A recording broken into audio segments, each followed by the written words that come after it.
Good morning, everybody. We're excited that you're here to join us today.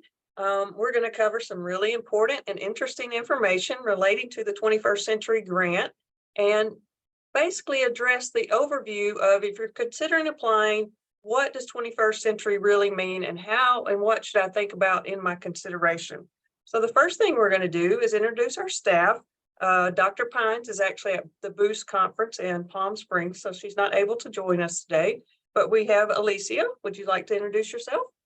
Yes, good morning, everyone. My name is Alicia Alvis, and I work with federal programs with the State Department of Education, the state of Alabama. Just want to let you know just a little bit of background about me. This is going into my 5th year, excuse me, working for the state, but I've had the opportunity to work in education for over 25 years. But since working for the state, I have been working with this particular grant, the 21st Century Grant, for almost 2 years. And I'm just excited to be able to support and to roll it out to the public to know its importance, but also to let you all know too that not only have I been working on it on this level, but I also was able to host this particular grant in my building when I was a principal.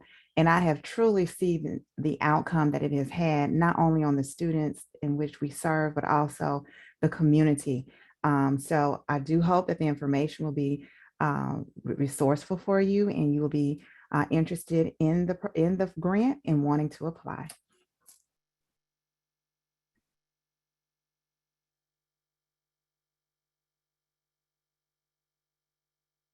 Unmute yourself. Annette, unmute yourself.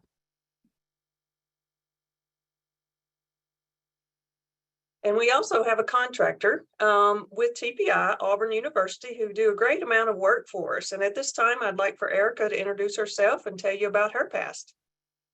Hey, good morning, everybody. I'm Erica Rucker. I'm with Truman Pierce Institute at Auburn University.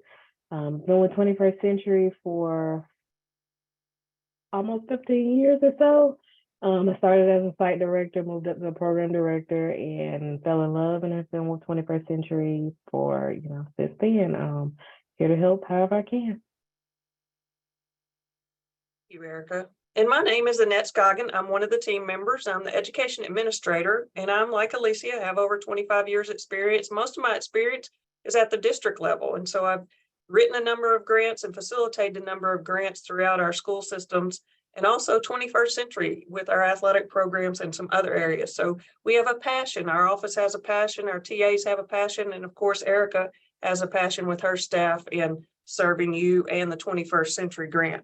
So let's talk a little bit about today. What will be the outcome of what you will receive off of this?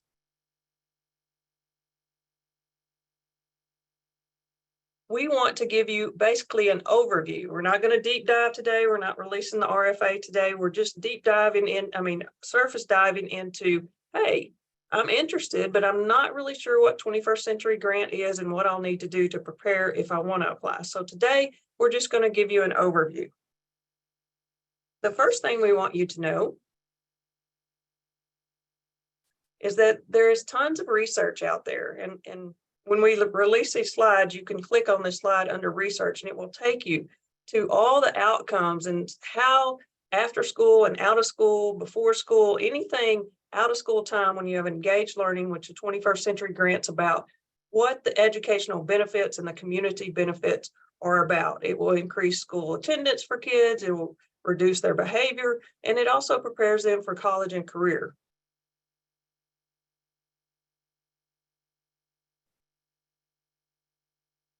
The program supports the 21st Century. It's a federal grant. Again, it's after hours. So if you're thinking about applying or before hours, it cannot facilitate during the school day. It will either be the morning, holidays, weekends, or after school. But it's all about bringing what they learn during the school day to life. It's about enrichment. It's about engaging your community. Again, notice the community learning centers. We bring everybody together, the family and all our partners, to come together and engage in our learning with 21st Century Grant. The grant started actually in 1998 under the Clinton administration, and then it went into a formula grant in 2002. From there, It's 54 states and territories. So of course, 25 years, you just have to think about the impact that this grant is actually have. You can see at the bottom, we have over 200,000 adults and families that it affects. And you can bring in your parents, you can bring in your community, and they can work or volunteer within your grant if you decide to apply. So why would you think about applying? Some people say, well, we would like to have something where our kids can play, or we would like to have something going on that, our kids are safe. But what you really need to think about if you're going to apply or you're thinking of applying when you're meeting with your stakeholders, are you a champion? Are you a champion for kids? Are you about kids in your community? Those students, what can you do to facilitate those students to the next level and collaborate with those teachers? So the first question I encourage you to ask yourself and all your stakeholders that are considering is, can you be that champion?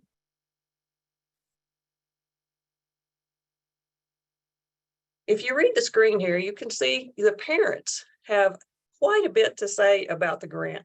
It's very, very rewarding for the parents. They can see the confidence come up in their students besides the grades, the behavior, but also kids are running to the 21st century. They should be dropping their bags. It's like, oh, I can't wait to get to 21st century and see what we're going to build or we're going to do, or, how we're going to engage our learning today. So it's one of those programs, and you can see where the parents are very supportive of the programs and how they keep their children safe, and not only are a place for them to house, but also grow them individually and socially.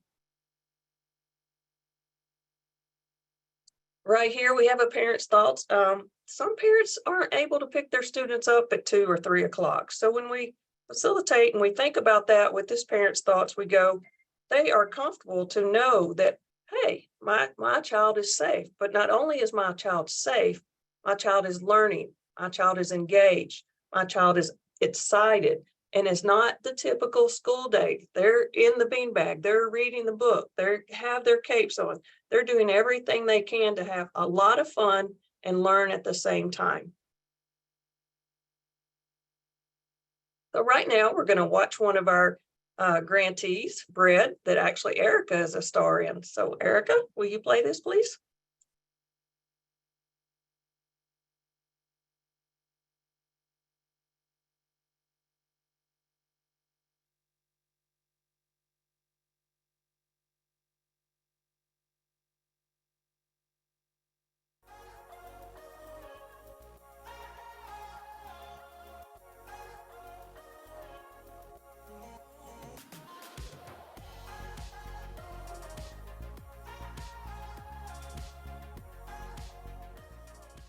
BREAD Center, which is an acronym for Birmingham Regional Empowerment and Development Center, was formerly Bethel Community Learning Center. It is an outgrowth of the ministries of Bethel Baptist Church. Prior to getting grant funding, Bethel provided summer enrichment programs and after-school tutoring programs for children. When we received our first 21st Century grant 15 years ago, we were excited because we could expand our program to provide more activities for our children. The programs of BREAD consist of math, reading, science. We focus on STEM activities, which is science, technology, engineering, and math, realizing that we are preparing our children for the future, and some of those jobs have not even been created. So we are proud of our program. Our children are here from 3 to 6. We provide transportation services from one Birmingham City school here and 6 county schools.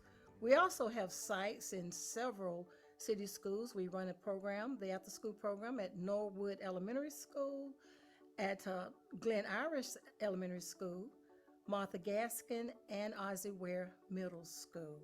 So before the bread program, or before I got here, I was going to another camp, and I guess one day this camp was closed, so my grandmom had to take me to her job. My grandma worked at bread, and somehow I snuck away and I started playing with the other kids. And my grandmom tried to bring me back to her office, and I didn't want to go. So that's when she decided to enroll me in the bread program. The bread program was much more fun than the camp that I was going to previously. Glen Iris Elementary School and Bread began our partnership about 4 years ago. It was almost accidentally. After school programs were changing in Birmingham City Schools, I was looking for something to be different in my school. And through conversations with a mutual friend, I met Erica. And Erica Eatman at that time. And she came in and we started talking, and lo and behold, next thing we knew, we were writing a grant application. And well, I was talking, she was writing, and we got funded. So that's where our story began. So we're now in our second cycle of funding with our after-school program here at Glen Iris. We currently serve about 110 children every afternoon from 3 to 6, and then another 100 to 125 children in the summertime for a summer enrichment program. The favorite thing I like about Chromebooks is typing.com, ABC, and some more games like Prodigy and stuff. That's pretty much my favorite thing about the Chromebooks. What I like about the Chromebooks is Nitro Type. That's my favorite game. It helps you type. Like if you don't know how to type, it can tell you like you can do like a practice race without nobody, so you can like practice your typing and get faster. You can either sign in, log in, or be a guest racer. So it's basically about like you typing, you learning how to type as you're racing Other random players. people or your friends, something like that. But it's helping you get better at typing. We do gardening. We partner with Jones Valley Teaching Farm at our Glen Iris location to do gardening, but even at our other sites, at Isaac Ware, we partner with a senior living facility right next door, and we do gardening with them weekly as a service learning project. We help them actually clean their beds out. We help them plant in the springtime.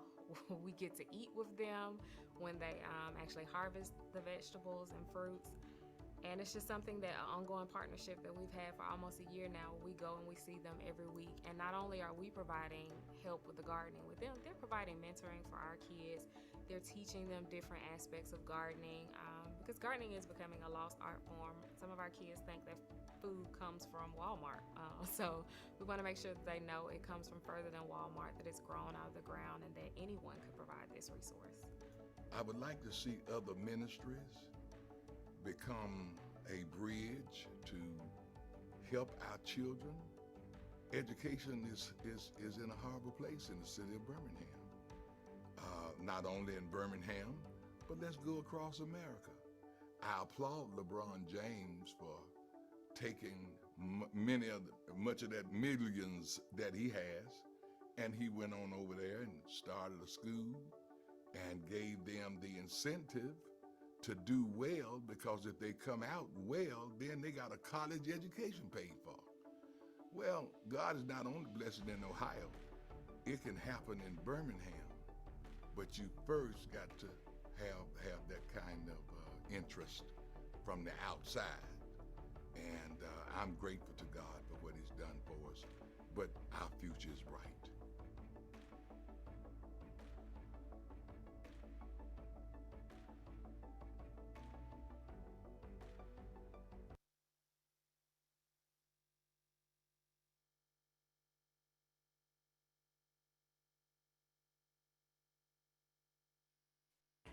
Okay, so we certainly do hope that you enjoyed that particular site, Birmingham. We are very proud of Bread and all that they have done so far. So now let's talk a little bit about the application and its overview. We have some estimated dates that we want to make sure that you're aware of to kind of be on the lookout for. So during the month of May, the RFA, which is also called the request for application for the grant, it is actually released. The process of how to apply, because it does go up on an electronic platform called eGap. it will become available. And also the release of the PowerPoint for that particular training will be released. The letters of intent to apply will be due during the month of May. And that's for anyone who is interested. Applying or completing that particular form does not mean that you're actually going to apply for the grant. It's just saying that you're interested, giving the State Department an idea of who all wants to apply for the grant. And this is open for our local educational agencies as well as our non-LEAs, which are our CBOs, known as our community-based organizations, as well as our FBOs, which are our faith-based organizations as well. And then during the month of June, the application will be due. We anticipate also the awards notification to be announced during the month of June as well. So what is the purpose of the 21st Century Grant? And Annette touched on it somewhat for us, but we also want to make sure that you understand from the United States Department of Education, because this is a grant, a federal grant, and its legislation, to understand that it's coming directly from them. It's not from the State Department of Alabama. And it is also based on the creation of having a community learning center. It is expected to provide academic enrichment to assist at-risk students who are attending a social economically challenged or lower performing school in order for them to meet state and local standards in core subject areas. In addition, we wanted to make sure everybody is fully aware that this program is not ran or during the school day or the school hours of when the boys and girls go to school. It is expected to increase or extend the school day hours into maybe before school starts or after school, during the weekends or the summer months, or even during holiday breaks. We have several grantees who have chosen to do it before school. Some have chosen to do it after and the summer. Some have chosen to do it the holiday breaks as well. So it's based on what you think your community that you will be serving will need. Now, the whole program must be centered around the needs assessments of those students that live in the particular area that you want to service. And you must complete some main components of the grant. This is not all of them, but these are the main core of the components of the grant. So when you're addressing your application, and you're going to be addressing what are some academic enrichment things that you can provide for those students in that particular area, how will you get your family involved in that area, in the students in which you're going to serve, and how are you going to implement STEM, science, technology, engineering, and math, and some use STEAM, which they include the arts. And my favorite, which is service learning. How are you going to teach the students in that particular area to give back to the community in which they learn? Who are some eligible applicants? Well, we have those that I'd mentioned earlier. They're called LEAs, CBOs, and FBOs. And the applicant is available to anyone, regardless if you're a public or private organization. Notice I said organization. And some examples of some organizations would be, like I said, LEAs, which are local educational agencies such as school or school districts. And we gave some examples. You have some CBOs, community-based organizations. Here are some examples here of what a CBO would look like.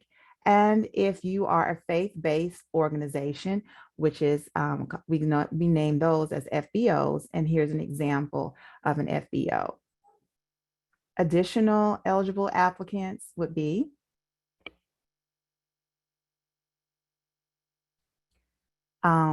agencies such as nonprofit agencies, city or county government agencies, institutions of higher learning or higher education. And then we have profit organizations such as Hyundai, or as I mentioned before, nonprofit agencies could be the Girl Scouts of Southern Alabama. And these are just some examples. So if you're one of the, fit into one of these categories, you can see it is truly open to the private and the public. Who is our target population? Okay, so your target population, as we stated before, are for applicants who are willing to serve students who attend schools with a higher concentration of impoverished students. And that is defined as anyone or a set of students who have 40% or greater of poverty, or that is determined by the school enrollment or the participating attending area. And a little later on, you'll hear how EGAP will help you make that decision or give you that feedback of knowing exactly which schools fit that category, because it is open to the public, the EGAP 2.0 system. And then any entity that serves at-risk students who are at risk that based on their academic, social, or behavioral needs. And the target grade levels would be from pre-K to 12th grade, who attend schools with a high concentration of students with low income families. So what is the funding? This grant can fund anywhere between $50,000 to $200,000 over a period of 3 years. That means that if you are awarded and you were given $100,000 for your award, that means for each year you will be able to run your program $100,000 on year 1, $100,000 on year 2, and $100,000 on year 3. But do note that the State Department of Education here in Alabama, we do have the right to change the amount that you have requested through your application or scoring process. So remember that your funding is going to be contingent upon the federal funding. Now, once you are awarded, you will receive training, because we want to make sure that you stay within the guidelines of the federal government, as well as ALSDE. So right here, you just see a couple of photos of when we've had some trainings in the past, but do know that once you are awarded, you will be also told when the next available trainings are going to be rolled out, and those are required so that we can ensure that that the programs are running safe, they're running in compliance with the grant. And we also will recommend to you that you attend any United States Department of Education 21st century training. So it's just not limited to just us, which are those requirements, especially when you're a new grantee or a new award of a grant. But also we recommend that you get out and see some other trainings that are available that the USDOE does support. In addition of some trainings that we've had in the past, we've partnered up with Alabama Department of Public Health, and these particular sides, some trainings were done with the grantees to show them how physical fitness could be done. And so they were actively taking a part of this particular training. So we want to make sure that when we're using federal funds, that really any federal funds, regardless if it's a 21st century grant or not, that we are not supplanting. So what is the difference between supplement and not supplanting?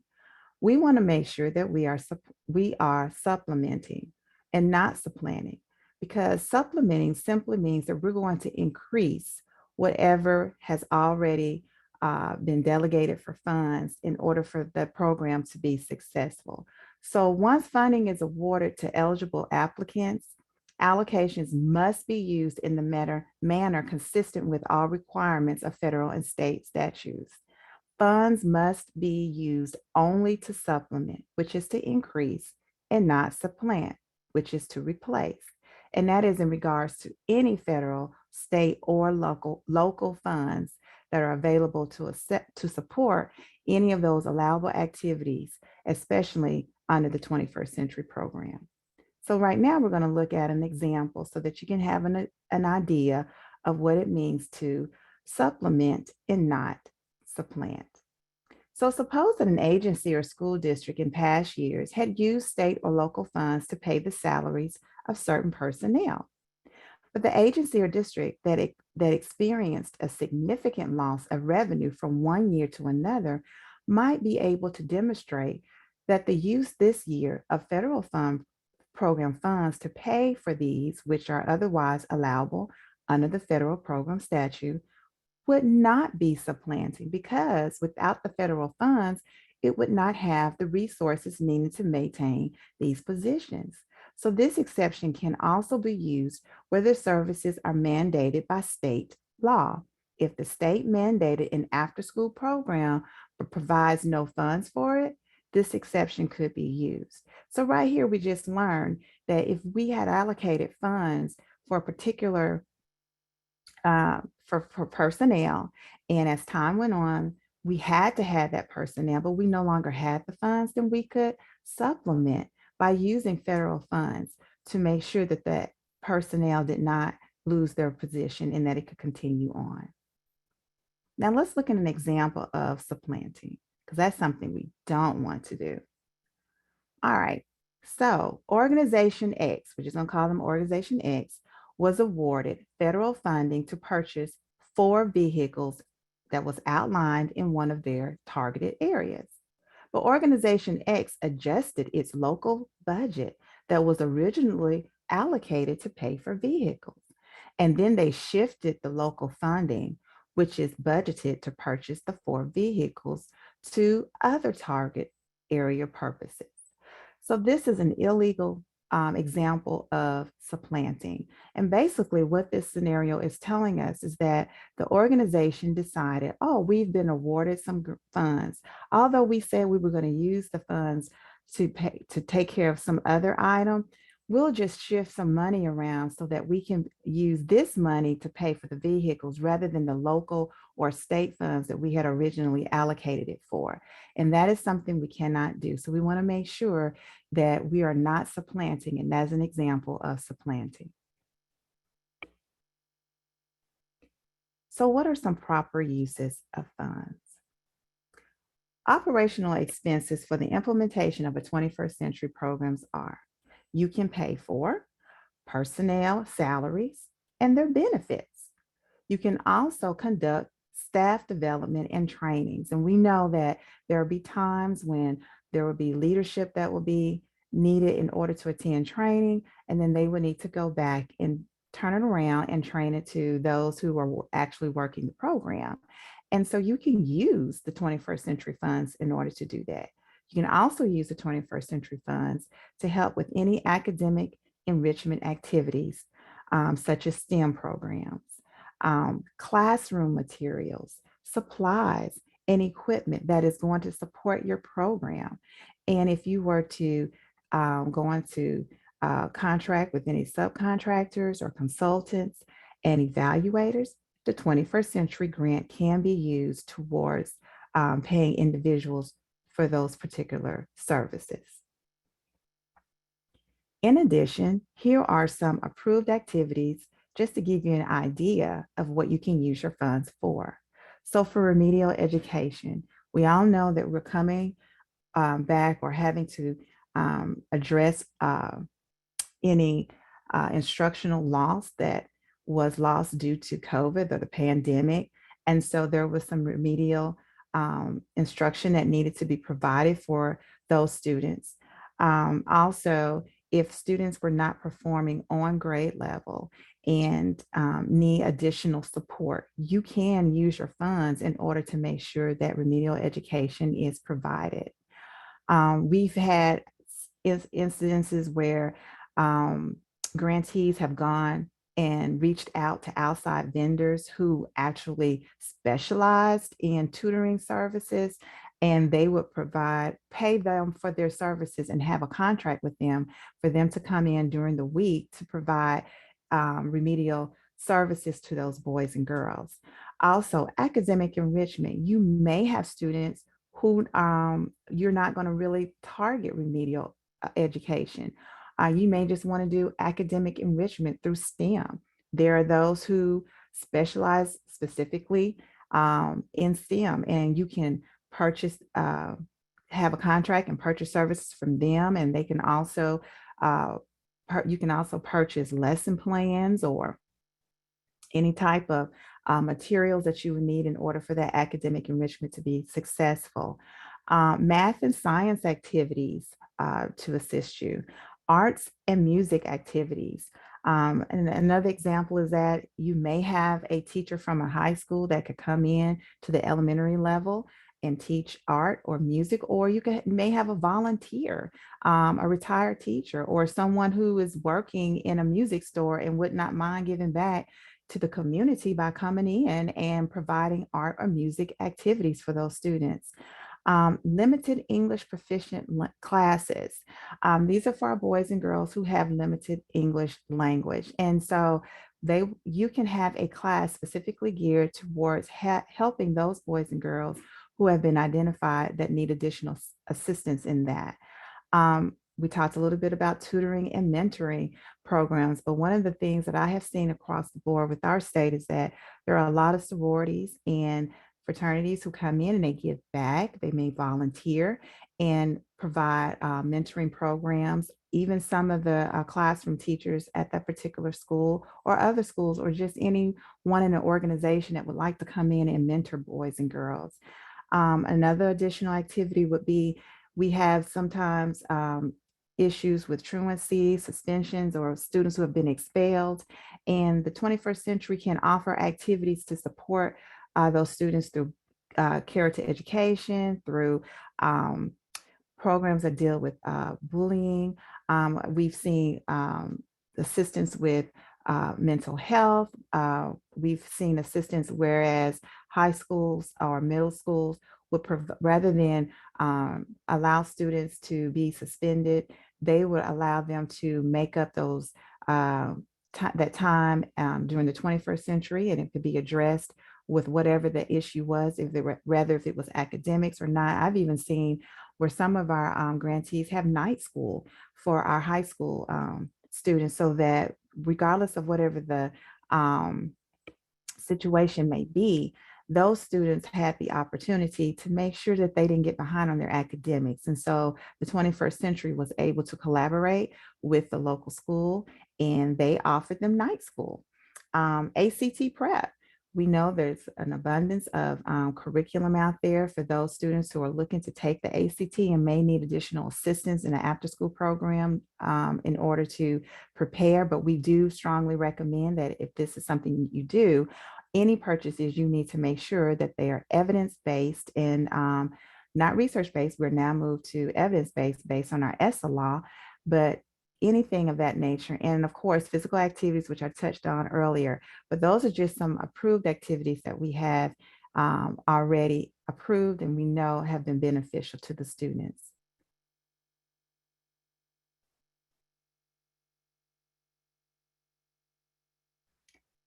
So here are some enrichment activities through the STEM program to your far left. This is the outcome of when boys and girls had done some STEM, and they had learned the difference between volume and speed, and using measurements in order to know the difference and how it pertains to basketballs and goals, and how it pertains to roller coasters and Ferris wheels. And they, at the end of the lesson, actually made a model of these things using whatever the measurements were in order for it to be successful. And that's just a picture of it. You can see the Ferris wheels are on the shelf up under that. And then to your far right, this is a site that actually had an arts program. And you see they're all grouped and relaxed and just enjoying themselves. But this is they're doing paper mache. And this is just to let you know that the arts program can be placed into your program. In addition, with enrichment activities, we really strongly want to let you know that families engaged through the 21st century is a wonderful show of display of how the community is involved. In that far left corner, we have an individual that has come out from the community to offer self-defense classes. and it was for mothers and daughters. And this is a mother-daughter receiving this particular class. But as you can see, the community came into the school, and then the family came into the school. And this gave everyone an idea of what are some things that are going on at this particular site that's impacting the community. And so that's another enrichment activity, but it was also extended out to the family. And in the bottom right corner, this is a picture of a teacher from one of the 21st Century Grants, which happens to be my school at the time. But the boys and girls had decided that they researched and found out, and they collaborated, because with our service planning, there are steps to tell you how to go about providing service projects, but it has to be student geared. And so these boys and girls, way before the winter holiday, decided that they wanted to give back to this community through Christmas tree ornaments. And so not only did they make them as the outcome, but they actually went and delivered them. And this is just one of those service projects, but I will tell you, I'm a testament to how my phone rang constantly as to wanting to know what is going on at your school, because the community is just so thrilled to see how these boys and girls are stopping by and providing things. And the Christmas tree ornaments was just one of those things, but it does impact the community. Thank you, Alicia.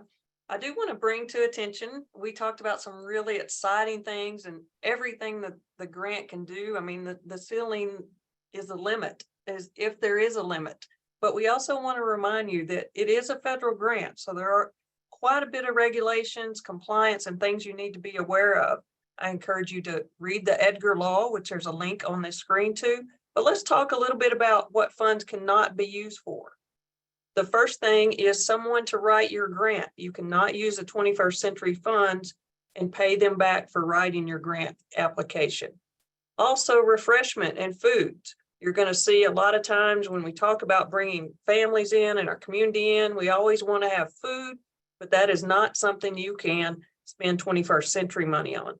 And if you're thinking about, well, I would love to have this grant, but I am going to need a van or a bus to get the students from the school to my community-based organization or my center, you are not able to spend funds on vehicles.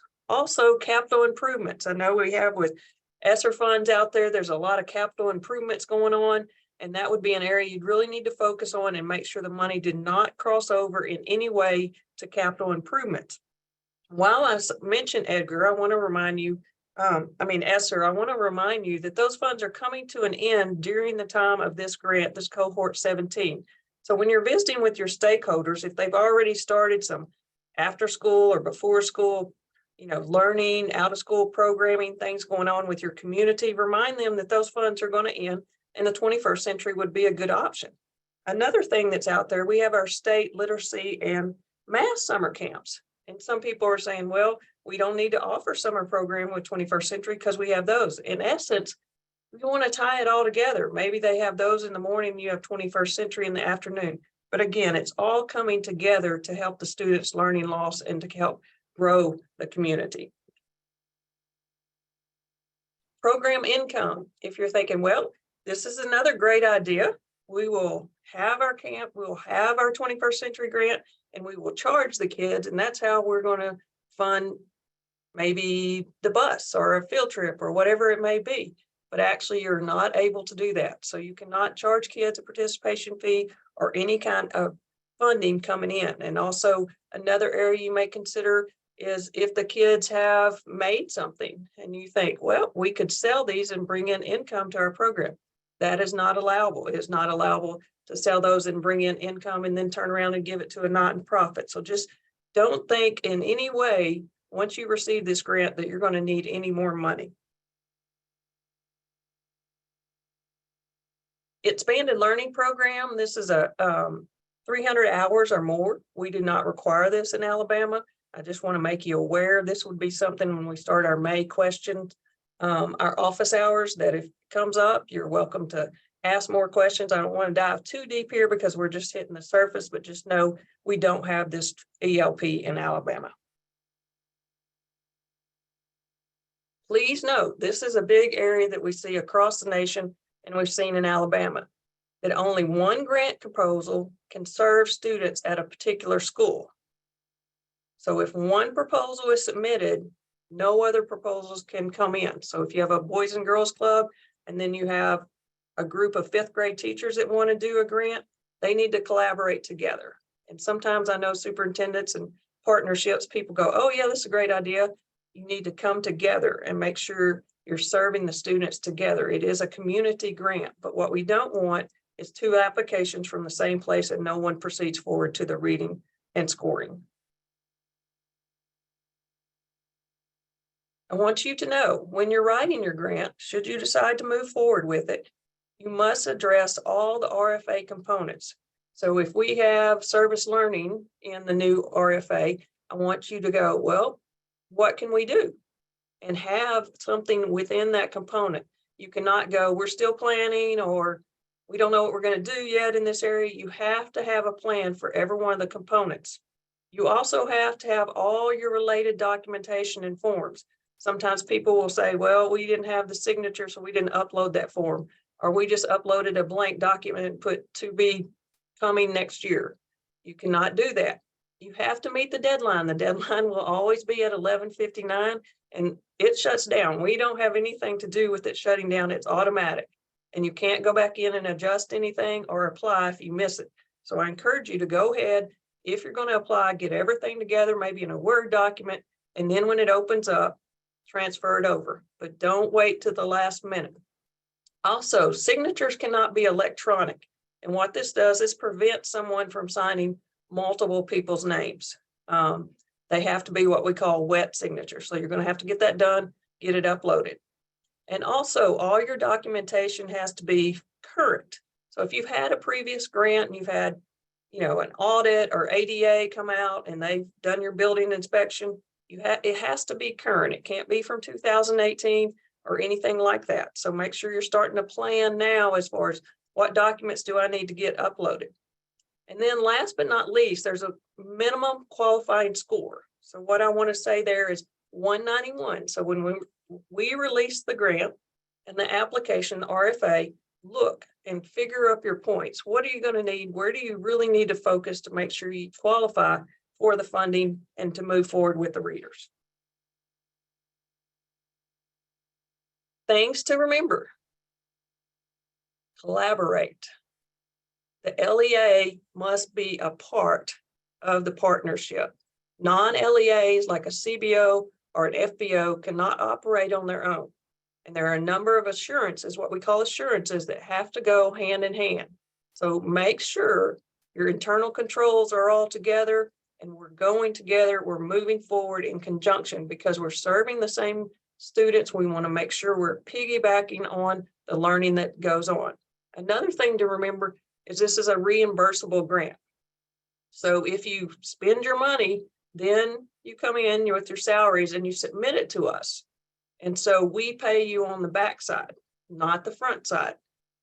We do not accept any kind of hard copies. Everything is done within our electronic system. So be aware of that too. You cannot email anything in as far as the RFA. You cannot fax anything in and you cannot mail it. It will only be in the electronic 2.0, the EGAP.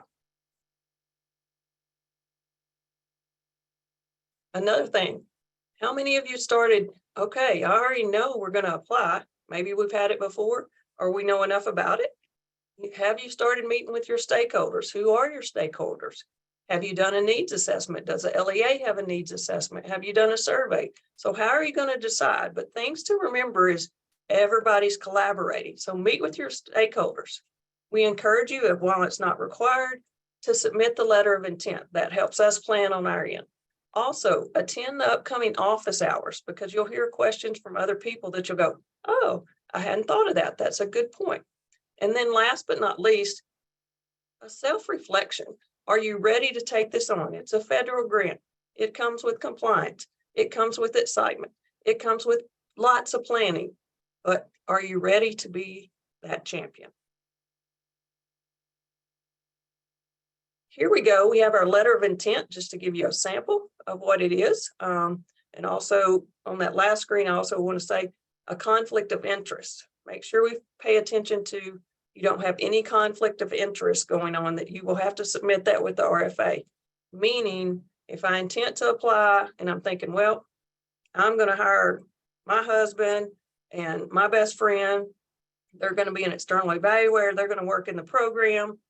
You can't do any of those things. That's a conflict of interest. So just make sure you pay close attention in your self-reflection when you're planning out of who's going to work in your program and what you're going to do within your program. And then again, here's a sample of our letter of intent. Not required, but we do appreciate it. It helps us hire our readers and plan our office during the summer, getting ready to roll it out in October. This is our electronic application process, better known as EGAP 2.0. If you decide to apply, we'll have a training on this, and there'll also be a PowerPoint and a recording on our website, the 21st Century website, to let you know how to apply. Again, everything is electronic. You will not submit anything in the paper form. Upcoming meetings, again. We are to the last one here. I think we've had 6 now. It's been great. And we've had a lot of good questions. If you have questions, put them in the chat and we will address them in May on our office hours. So here are our virtual office hours. Again, there will not be a presentation on these meetings. Basically, we're going to be there to answer your questions, to help you if you're not understanding EGAP, or you're not sure about a conflict of interest. Would this be one? Would it not? Or who to meet with within the school. We're just going to be online, be there to help you, because it is a partnership with the state and with us, and we're very passionate about it, just like you are.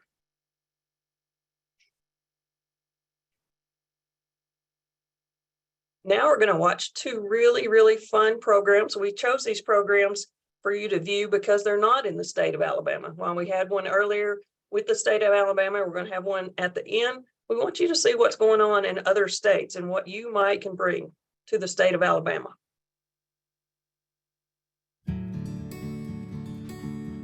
21st Century Community Learning Center grants are competitive grants, and in Lynchburg we're very fortunate that we have 8 schools that we are able to have this funding for, and these programs the main focus is supporting state and local standards with reading and math, and also being able to provide parent engagement and enrichment opportunities for students and their parents.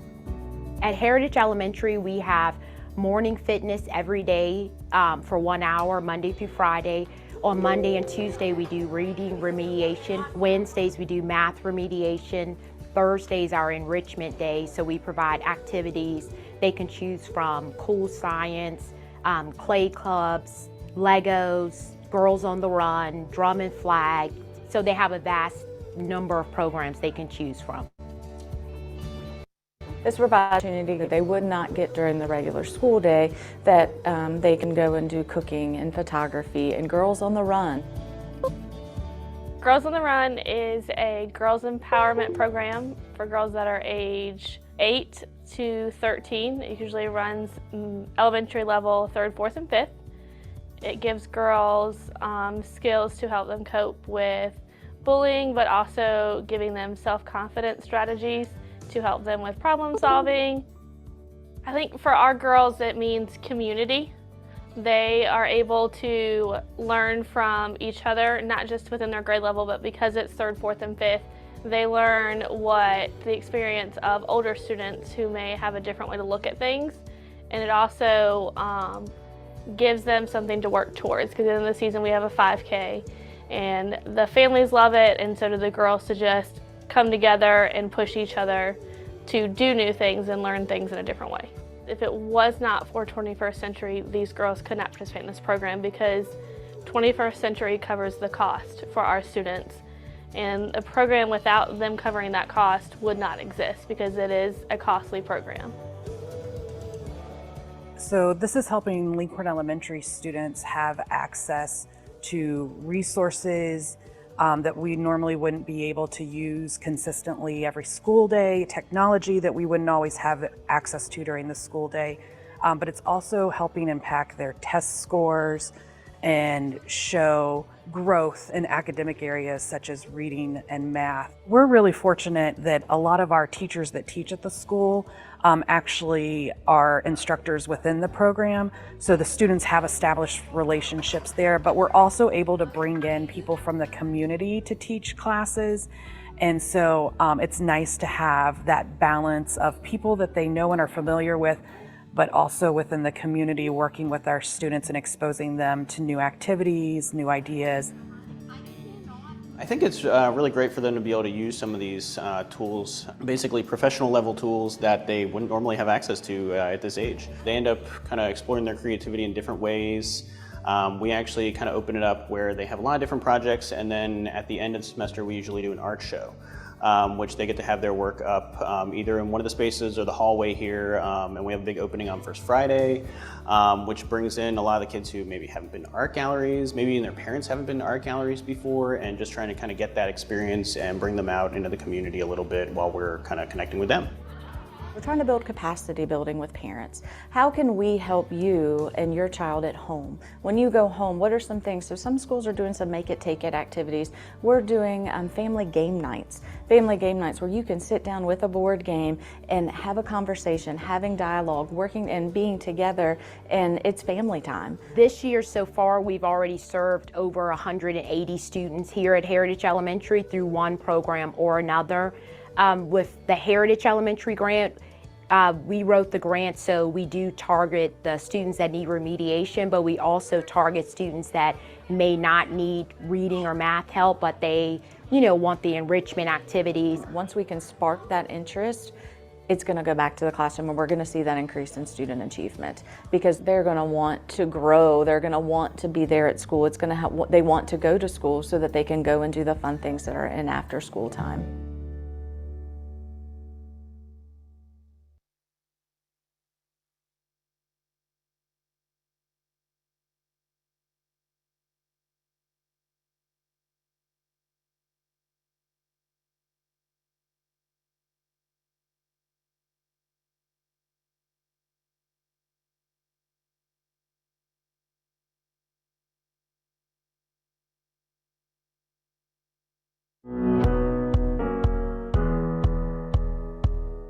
Freehold is a special community. It's a place where people care about people. Our diversity is our strength. It really is what makes us unique and so wonderful. So you're working on a Chromebook, right? We are considered a Title I district. Our students feed into a regional high school district. They're going to sit next to students that have had the luxury of more affluent education, of greater life skills.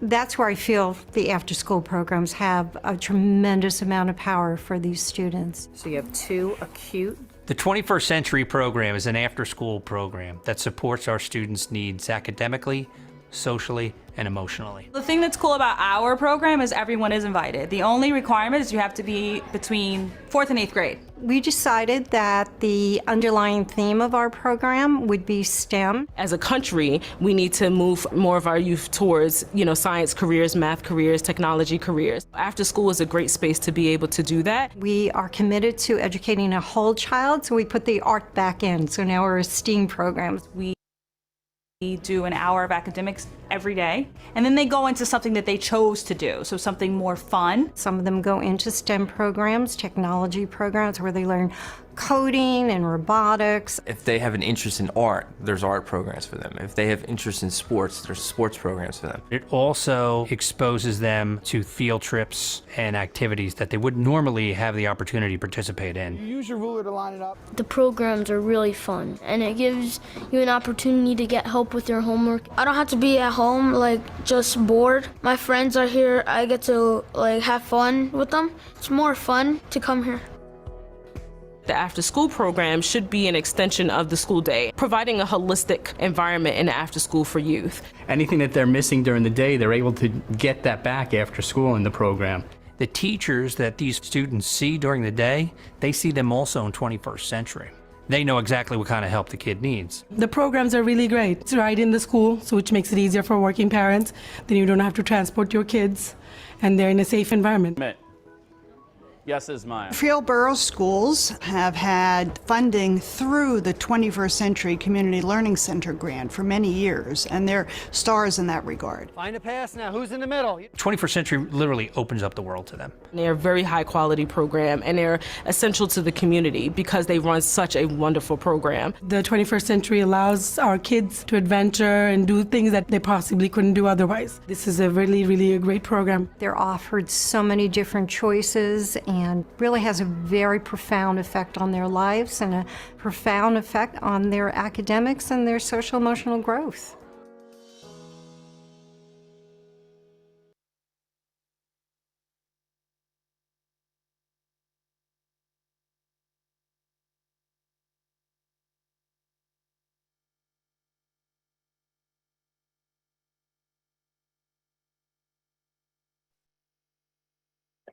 Okay. Hi again, I'm Erica Rucker from Children's Health Institute at Auburn University. So I'm going to talk to y'all about the GEPR measures that are 21st century related. So let's keep going. So what are GEPRs? It's Government Performance and Results Act. It's required to give the outcome of our programs to the federal government, and then they in turn give it to Congress, and that is how they develop what kind of funding we receive for the state of Alabama. So, but it also helps tell our story. So, so this is just a chart to kind of talk about what we pull for the GEPR measures and where we pull it from.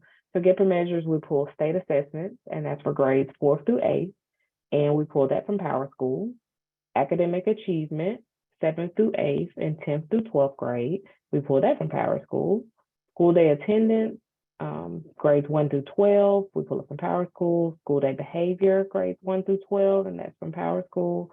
And then school day improvement, which is teacher surveys, that's for grades 1 through 5, and we pull that from our Easy Report system. So when you see where we're talking about Power School, we pull that from Power School by you actually having someone at your school system or school that you partner with actually check the box for every student that is enrolled in 21st Century. So it's important when you write this grant, when you start to talk to, the school administrators about 21st Century, even if you are an LEA, to make sure that there's an understanding that there will be things that they will have to do on the Power School side that will reflect your 21st Century. So you'll need these students flagged in Power School so that the information can be sent to us so that we can transmit it to the DOE. So just know that from the jump. So what is this Easy Report that we talk about? So Easy Report is a website that all of the grantees use daily to track student information. So they track schedules and there's things that they feed into this system. They feed the schedules and they feed the student information into the system. And then we track attendance daily. We do staff attendance. The staff is linked with the activities.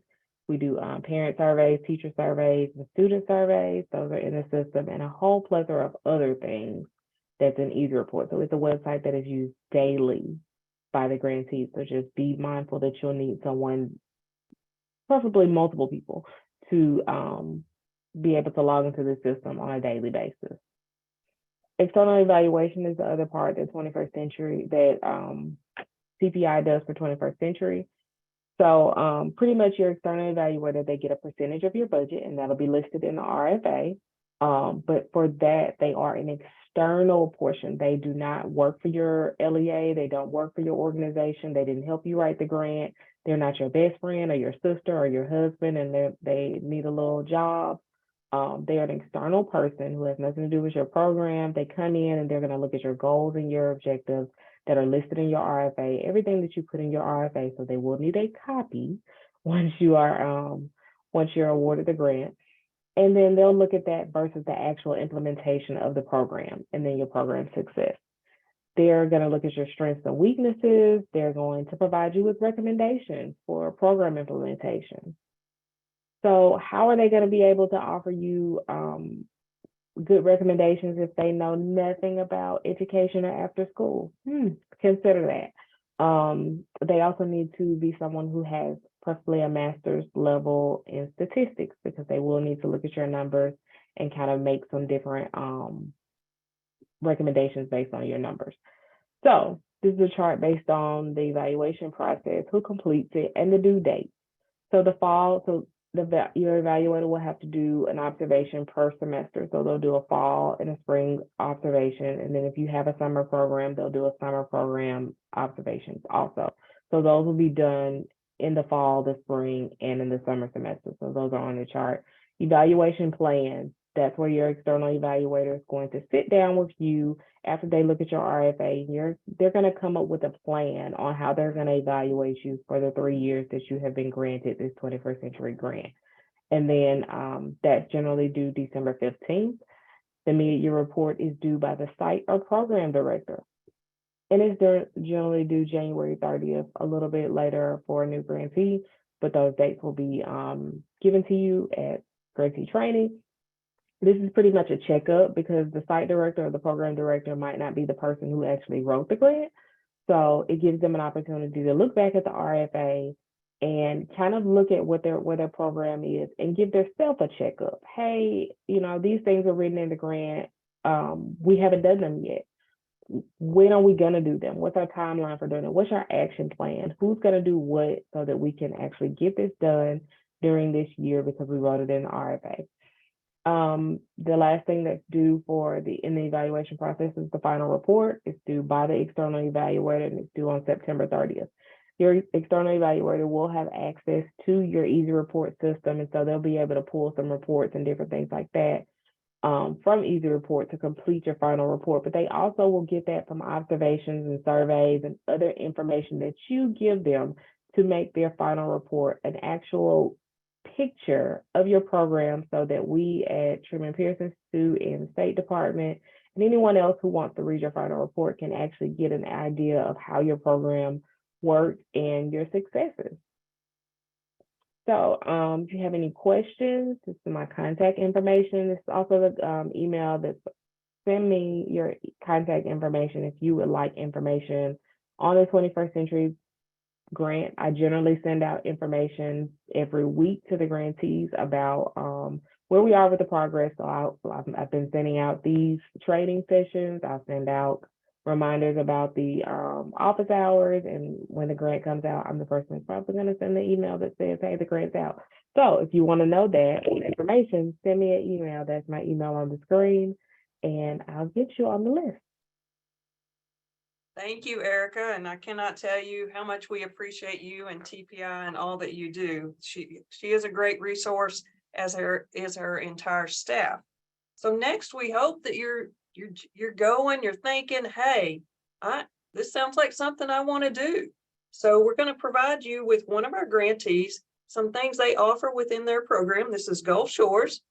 Next, we're going to have Brittany, who is the leader there. And just want to tell you, we have her resource information up because there will be certain things within the RFA and during our office hours that you want to ask and we're not able to answer as far as a conflict of interest. So I do want to put this up. I know she's a great resource. We have Janie. We have a number of great resources that are out there. And when they get on the office hours, I'm sure they will put their information in the chat room so you can reach out to them too. But so let's look at some of the great things going on in Gulf Shores. First thing, people are the key. They have a connection with their people, the teachers, the parents, the business owners, the volunteers, the high school students. Everybody collaborates together. This is a joint effort to make the community and the learning that goes on in that community, not just with the students, but with the entire community, is relevant and important, and everybody is focused around it together.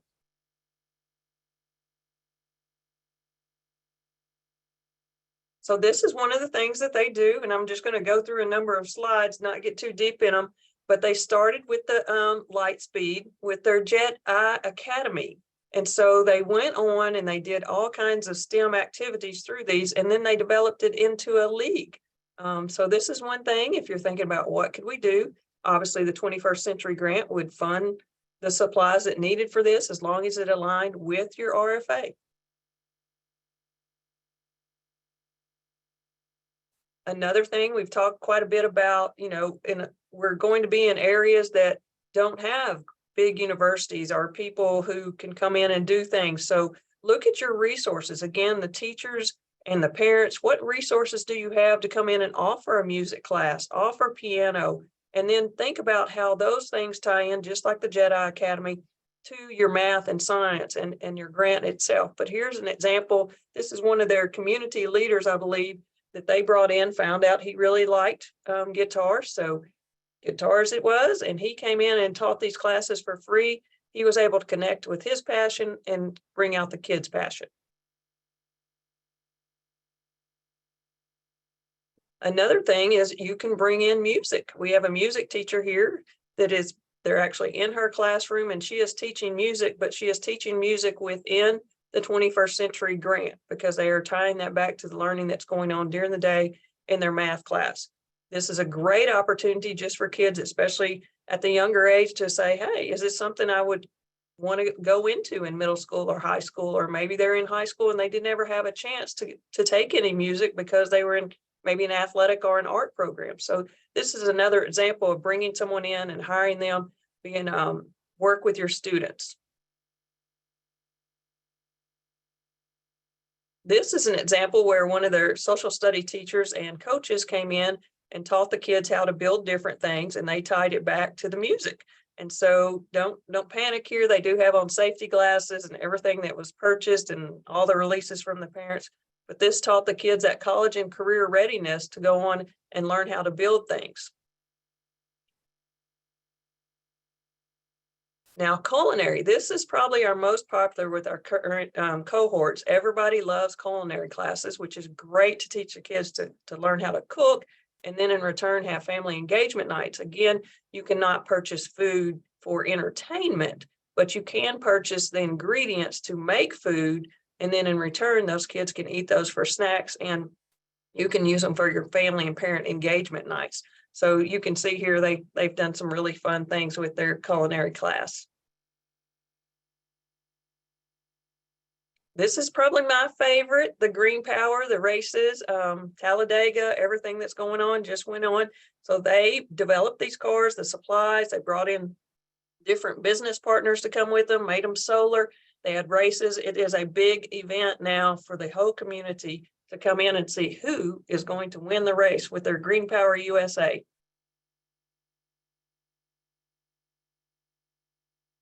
This is their fireworks, Alabama, which again, kind of like the last one, don't panic.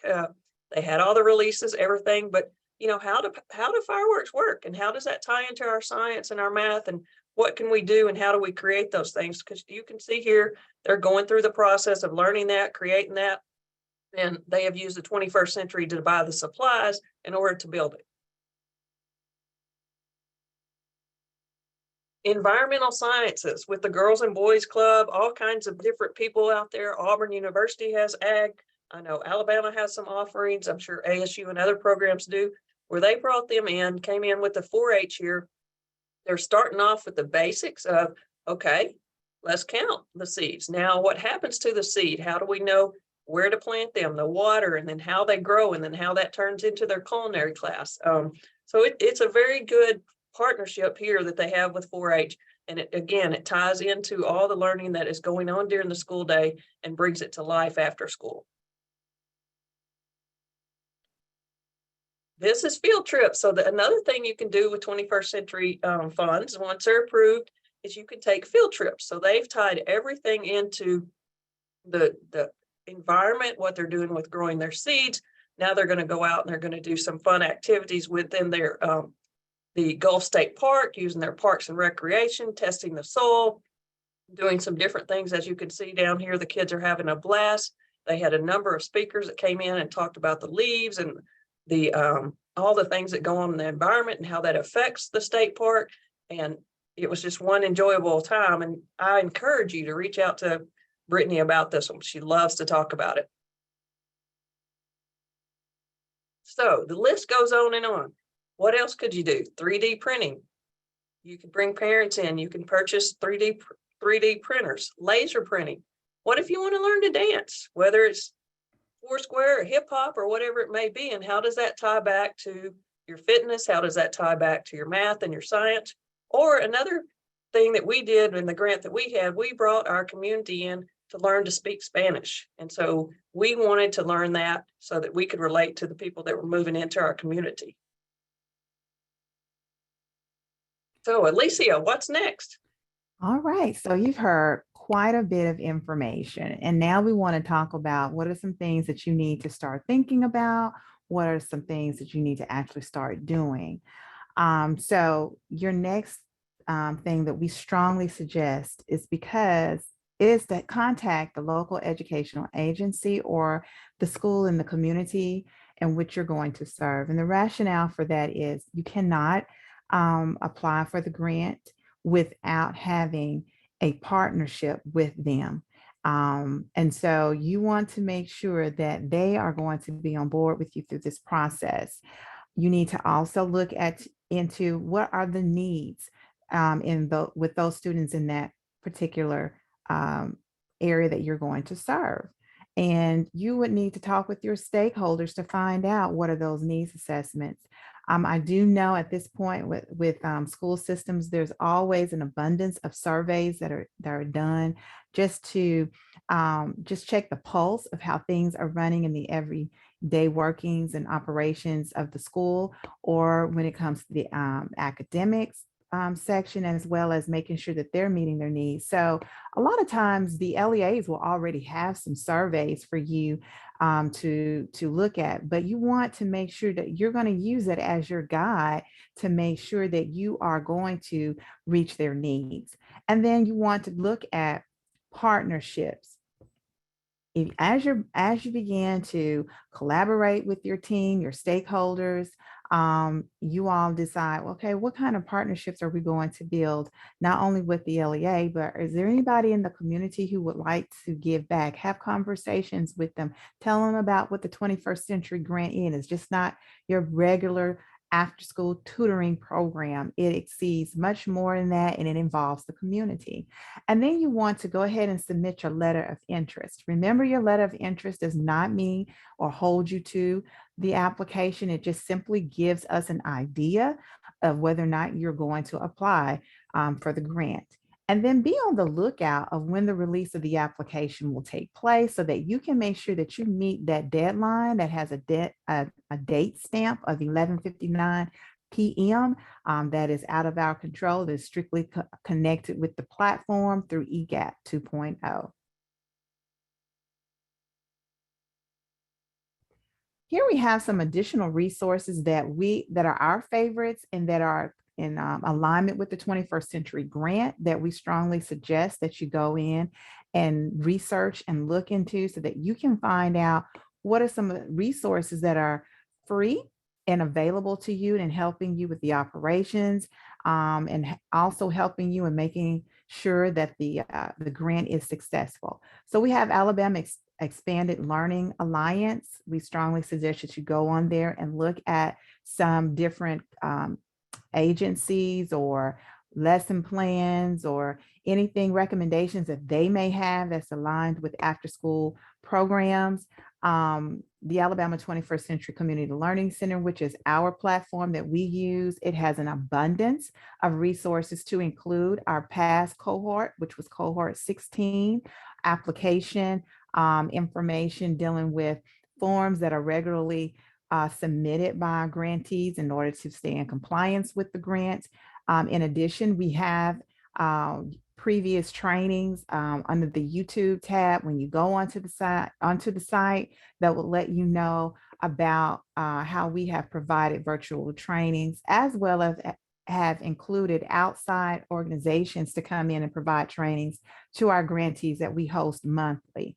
And then, of course, the United States Department of Education's 21st Century Program, which we are an extension from, but there is the site right there where you will be able to go in and look at some of the programs and the requirements as it is up under the ESSA law, as well as being able to see some spotlights of different 21st Century grants on their site from across the United States.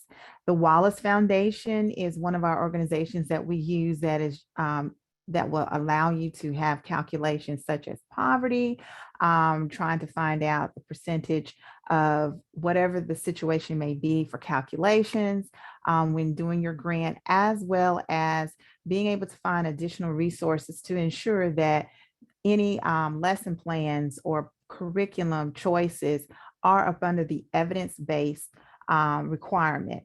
But it's not limited to that. We just want to also let you know too that once you do apply and you have to do some calculations, your 2.0 for EGAP already has that information for you, but here's an additional resource for that.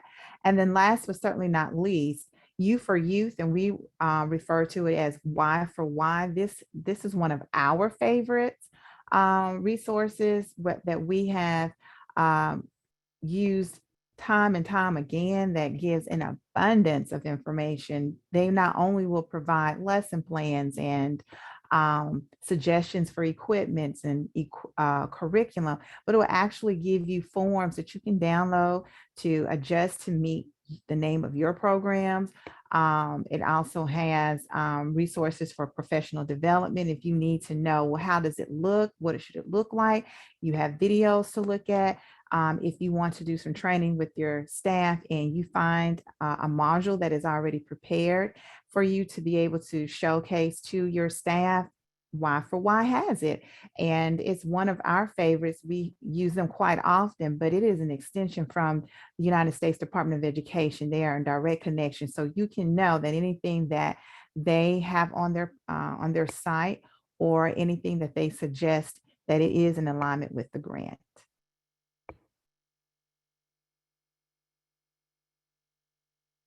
If you have any questions regarding to any of the information that you've heard today, we want to strongly encourage you to go ahead on and email them to 21stcclcgrant@alsde.edu.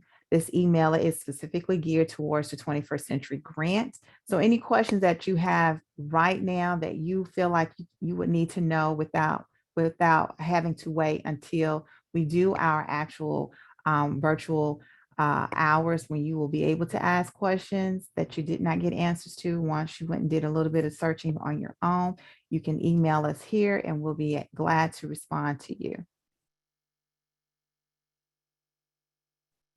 So these are just a few things that we want you to remember.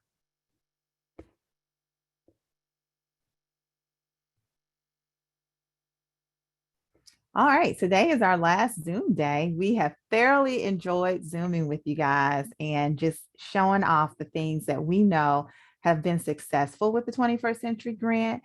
But we also want you to know that there will be, there is currently a video for you to watch, but we will keep it updated for anyone who may have missed our information meeting about the 21st Century Grant. You can go on to our site, which we talked about, which is the 21st Century Grant site, and you will be able to see the link that directly goes to this information meeting. And it's the same information that we've talked about. So I strongly suggest, this is just my suggestion, that you share it with your partners, your stakeholders who may be interested in the grant and want to know more information, or maybe we covered something that you might want to hear again, so that way you can fast forward to that section or just listen to it again. But we just want you to know that there is a link for you to see where we have already presented it. But today is our last day for actually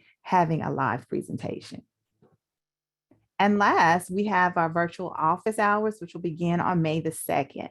So as you're going through the Zoom call and you're getting more information and you're researching all of the information that you saw on the resource page that we talked about, you may have some questions that did not get answered after all of that. You have done your workings on it.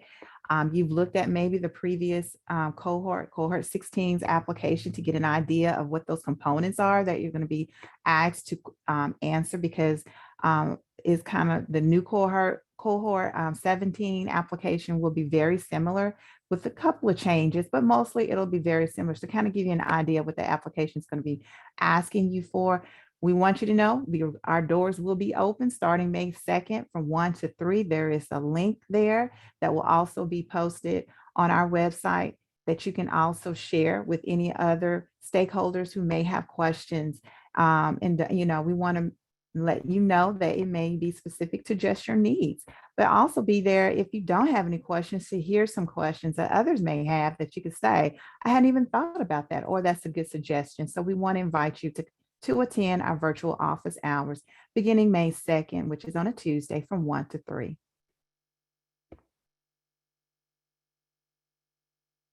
Thank you, Erica and Alicia, for presenting today. We hope that everybody has enjoyed our presentation and now is ready to apply as soon as the RFA rolls out. Like Alicia said, anytime between now and then you have questions, please email us, reach out to Brittany, Erica, Janie, anybody that you may know and your stakeholders, and get started on it. Once we release the grant, we do request again that you fill out your letter of intent, because that helps us prepare. Have a great day, and we'll see you when we release the grant and on our office hours.